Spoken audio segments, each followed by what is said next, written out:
space, death, mushrooms, planets, dogs, cats, rainbows, whatever that one was called. That one was very cool. I thought it was a weird choice, honestly, to have AI-generated art for that one, considering how controversial that was around that time. Well, it was AI augmented. Was it? Yeah.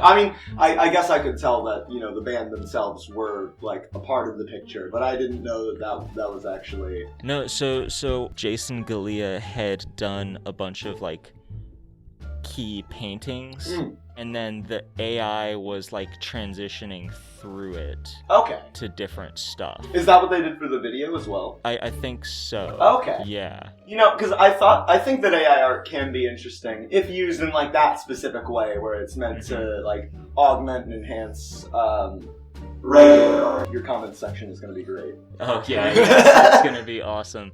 I guess to get into the AI thing, there are a lot of artists nowadays who are doing it like that. They're using AI to, like, augment different areas of what they're doing. It's like, oh, okay, I could spend hours modeling and, like, getting this lighting perfect, or I could get a computer program and then, like, figure out key points where I want to, like, have, like, a rim glow around something, and then it'll do it like that. Well, I think that all of that is, like, disciplinary for a lot of artists. Like, I feel like that's something that we can accomplish by ourselves. When I look at AI art, I think that's psychedelic as hell, and I wish it did more of that. Like, often I use AI, to the audience out there, I am an illustrator. Yeah. And which here, what's your Instagram real quick? Oh yes, it's at Saint Toril. Please commission me. I'm poor.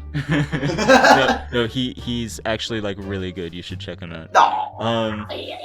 But I use AI art a lot because it's a really good inspirational tool, because it'll come up with things that you didn't think of, based on the prompt that you gave it. So, like, sure, it'll be like dog with cat's head, but you won't specifically think of, like, how it's going to mesh those faces together. If you're as grotesque of an artist as me, then a lot of, like, the mutations and abnormalities that AI art creates can be perfect. Eyeless lids with like hollows behind them, or, like, the strange knots in the flesh. Especially a couple months ago when AI art was less developed. Yeah. Like, oh god, what's that?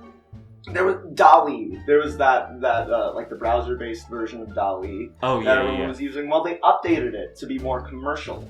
And so I haven't used AI art in a couple months, because you can't get anything interesting out of anything that's very accessible to me anymore. I mean, if there's anyone out there who knows anything about something that can really make some flesh grunk, let me know. You're saying you're using it more as, like, a reference to practice, like, the craft of making something, like, more horrific. Yeah, exactly. It's less human is what it's better at. Yeah.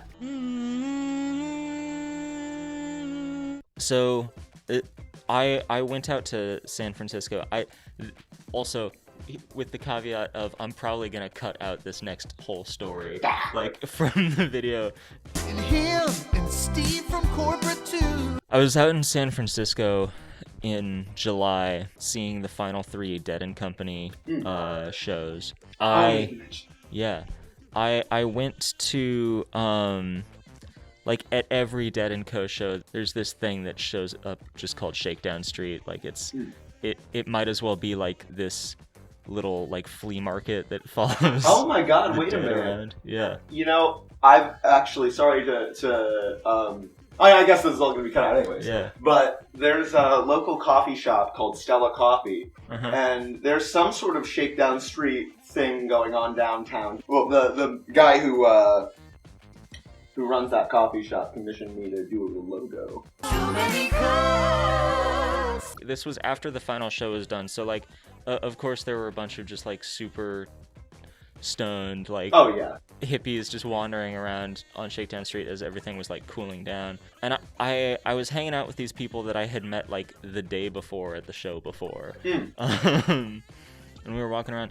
There were these guys selling all of these, like, full art pieces. Okay. And, like, they were really cool. They, like, you saw it as psychedelic, but it felt strange to look at. And then it clicked with me when I saw one of them, and I was like, oh, okay, this is all AI generated. Yeah, it's really easy to identify. Yeah, you can get some amazing visuals out of this technology, but like the soul isn't there. Exactly. Right? When AI is creating something just like out of whole cloth, for me, I look at it and I can be like, that's really, really cool, but I don't feel anything when I see it. It's all flat. Yeah. And like, it's either all kind of a swirl into the background, or it's all just one flat image. Mm-hmm. And I guess to bring it back to the Iron Lung video, that it feels different. Yeah, tell me about it. You get the sense that there's some pretty complex computer programs working very hard to make that thing like come together, but there feels like there's a soul to it. Exactly. So which I think is the difference between like an artist using AI as like an augmentation or a productivity tool, as opposed to just like these bozos on Twitter who are like, the most creatively liberated medium is also the least democratized. They're obviously doing it just for like profit, and they obviously don't give a shit about artists. There's like a weird egotism to it where they truly believe that it's better than anything a human could produce. Yeah. And they're trying to prove that to everyone else. Yeah. And it's all of these like tech bro programmers who didn't understand art to begin with. Yeah. Like anyway, yeah, I think the use of AI art again with the whole band, and like the artists that they work with, it's always like just this exploration of what is possible. Yeah. Which is why you have some duds, like, or personal duds at least, like changes. But it's also why you have instant classics like Nonagon Infinity. Absolutely. You know?